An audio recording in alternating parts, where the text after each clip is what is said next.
بقالي 15 يوم ما بنزلش فيديوهات جديدة، وده بسبب اني كنت بجدد الدستور. واخيرا جه الوقت اللي هنفتح فيه الشحنات دي مع بعض ونشوف ايه اللي جواها ونجربها.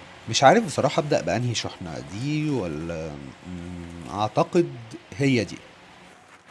بصراحة بسبب ان الشحنات كتير انا مش فاكر الشحنة دي تحديدا جواها اي منتج او اشتريته بكام او دفعت له جمارك قد ايه. هحاول اسيب لك التفاصيل دي في اول تعليق.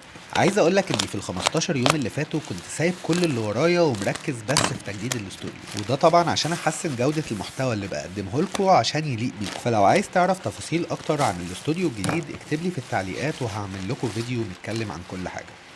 رحبوا معايا بإيبو ميكر لوما 84. دي عبارة عن وايرلس ميكانيكال كيبورد بس مختلفة عن كل الكيبوردات اللي جربناها قبل كده. بيجي معاها 2 سويتش صوتهم كليكي جدا، وطبعا 2 كي كابس عشان لو حبيت تستخدمها مع ابل، وكي كاب بولر ويو اس بي كيبل. تعالوا بقى نشوف مع بعض شكل الكيبورد الجامد ده. اكتر حاجه بتميز الكيبورد ده انه لو بروفايل، تحس كده انه عامل زي الكيبورد بتاع اللابتوب. غير كمان انه سليم جدا وخفيف بالرغم من انه مصنوع من معدن قوي جدا. هسيب لك الرابط في اول تعليق، بس ما تنساش تعمل لايك وفولو.